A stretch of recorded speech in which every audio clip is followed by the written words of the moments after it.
Baik, Assalamualaikum warahmatullahi wabarakatuh.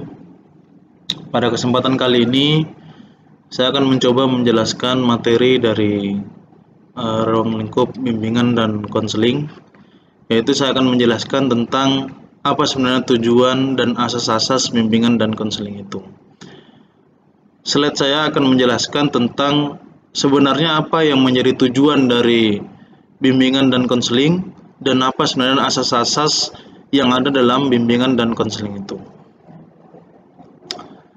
Pelayanan bimbingan dan konseling itu adalah pekerjaan yang profesional yang harus dilaksanakan dengan mengikuti kaidah-kaidah yang menjamin efisien dan efektivitas proses dan lain-lainnya. Artinya dalam pelayanan bimbingan dan konseling itu harus dikerjakan secara profesional, harus berbasiskan pada kode etik yang berlaku dalam bimbingan dan konseling. Baik itu dari segi kompetensi yang harus dimiliki oleh seorang konselor atau dalam sekolah itu disebut sebagai guru bimbingan dan konseling itu, yaitu kompetensi yang dibutuhkan adalah minimal S1 Prodi Bimbingan dan Konseling. Nah, dengan kompetensi yang dimiliki itu sudah menjadi dasar bahwa pekerjaan ataupun pelayanan bimbingan dan konseling itu akan dikerjakan secara profesional. Selain itu dalam pelayanan bimbingan dan konseling itu juga selain kompetensi yang harus dimiliki seorang guru BK atau konselor adalah minimal S1 bimbingan dan konseling, yang lain juga adalah dalam proses pelaksanaannya harus berbasiskan kebutuhan siswa. Kegiatan-kegiatan dilaksanakan oleh bimbingan dan konseling itu harus dasarnya adalah kebutuhan siswa. Dengan adanya kebutuhan siswa itu, maka bimbingan konseling itu merancang beberapa program yang menjadi kinerja dari bimbingan konseling itu selama 1 semester, 1 tahun, 1 hari, harian, mingguan, bulanan, dan sebagainya. Sehingga kegiatan pelayanan bimbingan konseling itu menjadi profesional. Dan dalam menyelenggarakan layanan bimbingan dan konseling di sekolah, hendaknya selalu mengacu pada asas-asas bimbingan dan konseling itu. Dan ini akan saya jelaskan di slide berikutnya. Karena memang bimbingan konseling itu mempunyai asas-asas yang harus dilaksanakan sehingga kegiatan bimbingan dan konseling itu bisa dilaksanakan sesuai dengan kode etik yang berlaku dalam bimbingan dan konseling itu. Ini adalah beberapa asas bimbingan dan konseling itu. Yang pertama adalah asas kerahasiaan, kesukarelaan, keterbukaan, kegiatan, kemandirian, kekinian, dan kedinamisan, keterpaduan, keharmonisan, dan keahlian, ahli tangan kasus, dan tuturi handayani. Yang pertama adalah asas kerahasiaan. Asas bimbingan dan konseling yang menuntut dirahasiakannya segenap data dan keterangan tentang peserta didik atau konseling yang menjadi sasaran layanan. Dalam asas kerahasiaan ini, bimbingan konseling dituntut untuk bagaimana cara seorang konselor sekolah ataupun guru bimbingan dan konseling itu mampu merahasiakan, mampu menjaga privasi seorang kliennya atau seorang konselingnya atau seorang peserta didiknya terhadap data-data yang sudah diperoleh dari kliennya itu. Sehingga pelaksanaan bimbingan konseling itu betul-betul yang mengetahuinya hanya bimbingan dan konseling, guru bimbingan dan konseling, dan siswa atau peserta didik. Ya. Asas kerahasiaan ini merupakan tolak ukur di mana bimbingan konseling itu bisa diterima di peserta didik atau tidak. Karena ketika dalam proses pelaksanaan pelayanan bimbingan dan konseling itu tanpa ada asas kerahasiaan itu, maka proses pelaksanaan bimbingan konseling itu tidak akan bisa berjalan sesuai dengan tingkat kode etik yang berlaku dalam bimbingan dan konseling itu. Sehingga asas kerahasiaan ini harus dilaksanakan oleh guru bimbingan konseling itu ketika melaksanakan proses pelayanan bimbingan dan konseling di sekolah. Jangan sampai apa yang sudah didata, apa yang sudah dilaksanakan bimbingan konseling itu dengan kliennya dalam proses layanan bimbingan konseling itu bisa dibaca ataupun bisa diketahui oleh orang lain selain bimbingan konseling dan kliennya itu. Itu jangan sampai terjadi. Yang kedua adalah asas kesukarelaan. Asas bimbingan dan konseling yang menghendaki adanya kesukaan dan kerelaan peserta didik atau konseling mengikuti atau menjalani layanan atau kegiatan yang diperlukan baginya. Pada asas ini yang dibutuhkan ataupun yang dioptimalkan ataupun yang menjadi utama bimbingan konseling adalah ketika kliennya itu datang bukan karena paksaan dari orang lain, tapi karena memang klien datang ke guru BK itu karena memang ada permasalahan ataupun ada yang menjadi hambatan dalam proses pembelajaran itu, kemudian dikonsultasikan kepada guru bimbingan dan konseling itu. Jadi kliennya datang bukan karena ada paksaan dari orang lain ataupun kita memaksa, guru bimbingan konseling memaksa kepada peserta didik untuk datang kepada guru BK sebagai bentuk bahwa guru BK itu melaksanakan tugasnya dengan baik. Itu tidak seperti itu. Tapi seorang kliennya itu atau konseling itu datang kepada guru BK atas dasar kesukarelaan ataupun ada panggilan dari bimbingan konseling ataupun dari ahli tangan kasus dari wali kelas ataupun guru mata pelajaran. Itu yang disebut sebagai asas kesukarelaan. Kemudian asas keterbukaan. Asas bimbingan dan konseling yang menghendaki agar peserta didik atau konseling itu yang menjadi sasaran layanan atau kegiatan bersifat terbuka dan tidak terpurah. Artinya antara guru bimbingan konseling dan peserta didik itu harus sama-sama mempunyai asas keterbukaan. Bimbingan dan konseling juga dalam hal proses pelaksanaannya, segala bentuk tahapan pelayanan, tahapan pencerahan, tahapan alternatif, solusi, dan sebagainya itu harus didasari atas keterbukaan. Seorang konseling juga seperti itu dalam proses pelaksanaan bimbingan dan konseling itu, baik itu konseling individual, kelompok, klasikal, harus didasari atas keterbukaan.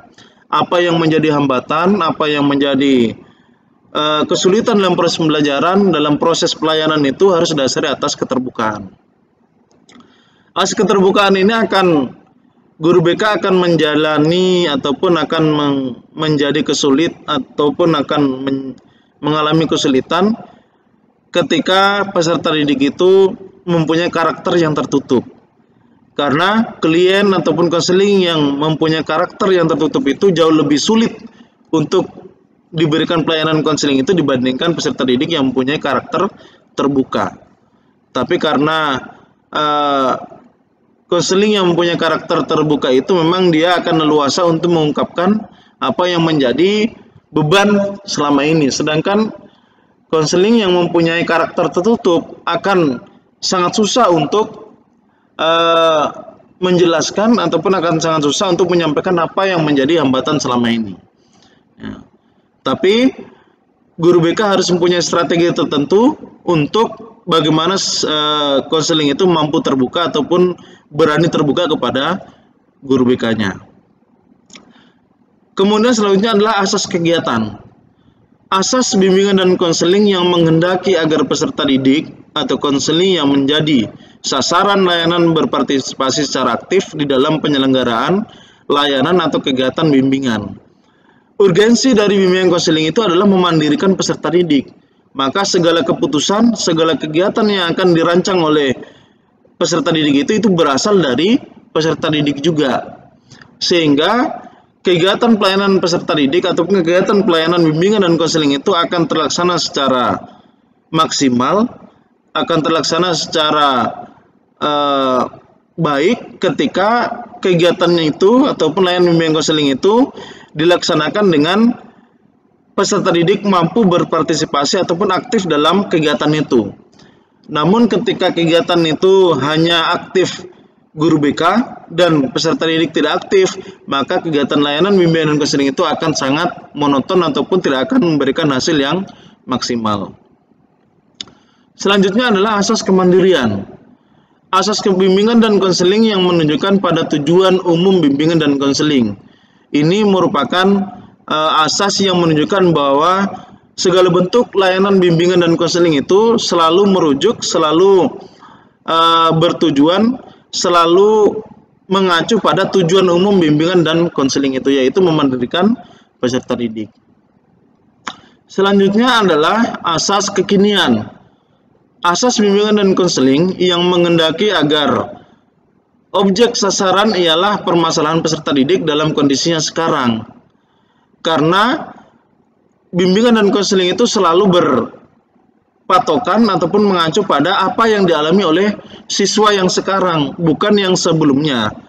Namun dalam proses pelaksanaan bimbingan dan konseling itu, layanan bimbingan dan konseling itu, apa yang terjadi sebelumnya juga bisa menjadi referensi dalam proses penyelesaian masalah peserta didik. Selanjutnya adalah asas kedinamisan. Asas bimbingan dan konseling yang menghendaki agar isi layanan terhadap sasaran layanan atau konseling selalu bergerak maju dan tidak monoton. Dalam proses pemberian layanan, guru BK harus mempunyai strategi jitu untuk menciptakan proses pemberian layanan itu menjadi menarik. Sehingga dalam proses pemberian layanan itu akan memberikan hasil yang maksimal kepada peserta didik. Selanjutnya adalah asas keterpaduan. Asas bimbingan dan konseling yang menghendaki agar berbagai pihak, berbagai baik yang dilakukan oleh guru, pembimbing, maupun pihak lain saling menunjang, harmonis, dan terpadu. Antara bimbingan dan konseling, guru mata pelajaran, dan manajemen sekolah yang tergabung dalam komponen pendidikan itu semua mendukung ataupun menjadi acuan bahwa pelaksanaan bimbingan konseling itu memang menjadi alternatif solusi untuk berbagai permasalahan yang dialami oleh siswa. Kemudian asas keharmonisan dan kenormatifan. Dalam asas ini yaitu bimbingan konseling yang menghendaki agar segenap layanan dan kegiatan didasarkan pada aturan dan tidak boleh bertentangan dengan nilai dan norma yang ada, termasuk bertentangan dengan budaya, adat yang dimiliki oleh kliennya. Makanya dalam bimbingan konseling itu ada juga yang namanya bimbingan dan konseling multikultural atau lintas budaya. Karena kita mau bahwa dalam bimbingan konseling itu harus ada asas keharmonisan dan kenormatifan. Jangan sampai antara bimbingan konseling dengan kliennya terjadi ketersinggungan sehingga pelaksanaan layanan bimbingan konseling itu tidak maksimal. Kemudian asas keahlian. Asas bimbingan dan konseling yang menghendaki agar layanan dan kegiatan diselenggarakan atas dasar kaidah-kaidah profesional. Harus berbasiskan pada program kerja yang sudah kita buat, harus berbasiskan pada layanan-layanan yang berpedoman ataupun mengacu pada kebutuhan siswa. Bukan asal membuat layanan itu berbasiskan pada apa yang guru BK mau, tapi harus berbasiskan pada kebutuhan siswa. Kemudian alih tangan kasus ataupun asas alih tangan kasus atau disebut juga sebagai referral, di mana asas bimbingan konseling itu yang menghendaki agar pihak yang tidak mampu menyelenggarakan layanan secara tepat agar mengalih tangankan permasalahan itu kepada pihak yang lebih ahli.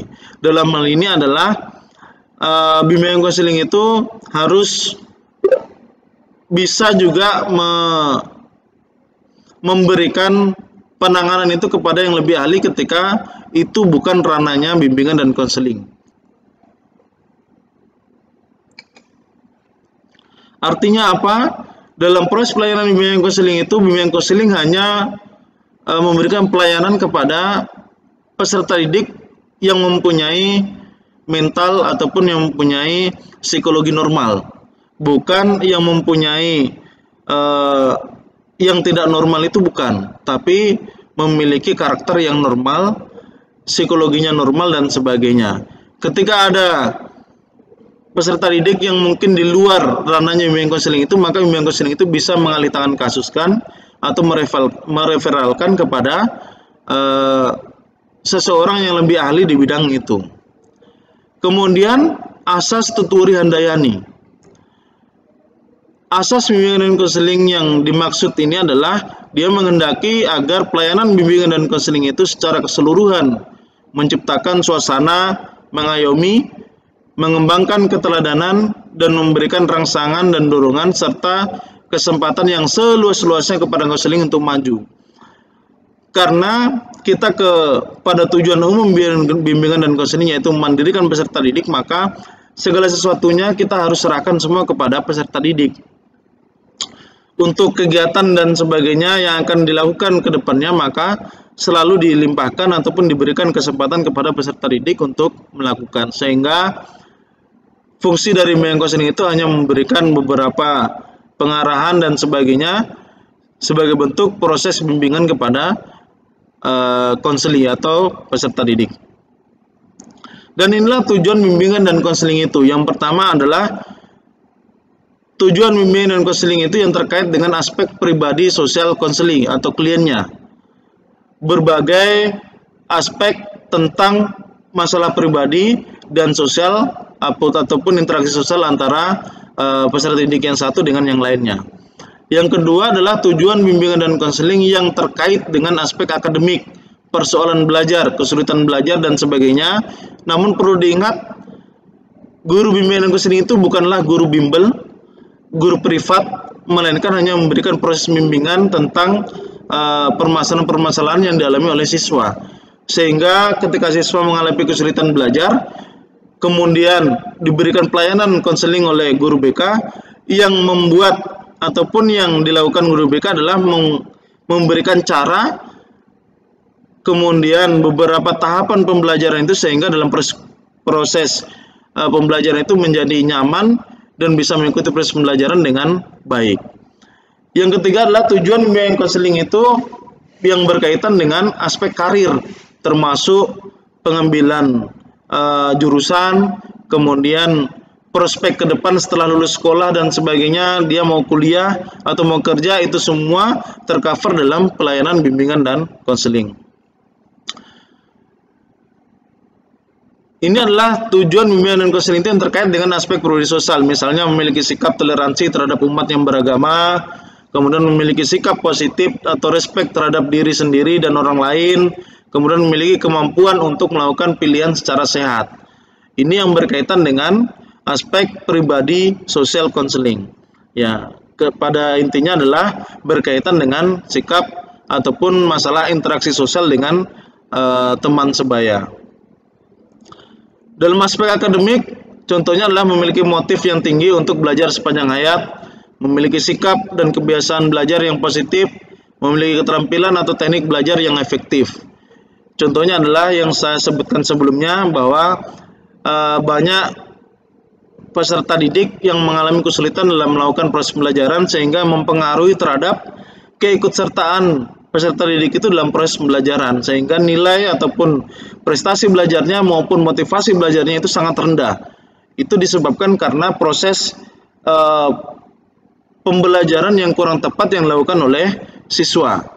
Sehingga fungsi dari konselor itu ataupun guru BK adalah memberikan pemahaman terhadap bagaimana proses pembelajaran yang tepat bagi peserta didik itu, sehingga peserta didik dalam mengikuti proses pembelajaran itu menjadi nyaman dan baik, sehingga prestasinya bisa meningkat ataupun motivasinya bisa meningkat. Sedangkan tujuan bimbingan dan konseling itu yang berkaitan dengan aspek karir adalah memiliki pemahaman diri tentang pekerjaan, kemudian memiliki pengetahuan mengenai dunia kerja dan informasi karir yang menunjang kematangan kompetensi karir, dan memiliki sikap positif terhadap dunia kerja. Yang dilakukan oleh bimbingan konseling yang berkaitan dengan aspek karir di sini adalah memberikan beberapa informasi tentang apa yang dimiliki ataupun apa yang cocok ataupun apa yang berkaitan dengan potensi dimiliki oleh peserta didik itu, tentang karirnya seperti apa, bagaimana cara mengambil jurusan yang tepat, bagaimana cara mengambil keputusan dalam pengambilan dunia kerja dan sebagainya. Maka inilah menjadi ranah dari bimbingan dan konseling. Saya kira ini yang bisa saya paparkan melalui video saya ini tentang tujuan dan asas-asas bimbingan dan konseling ini. Inti dari video saya ini adalah bagaimana sebenarnya bimbingan dan konseling itu, termasuk tujuan bimbingan dan konseling dan asas-asasnya itu seperti apa, sehingga pelaksanaan bimbingan dan konseling itu menjadi maksimal dan diterima oleh para peserta didik, khususnya di lingkup perguruan ataupun pendidikan, baik itu sekolah menengah pertama maupun sekolah menengah atas ataupun SMK dan sebagainya. Terima kasih atas kesempatan yang diberikan ataupun telah menyaksikan video saya ini. Semoga memberikan manfaat yang seluas-luasnya. Assalamualaikum warahmatullahi wabarakatuh.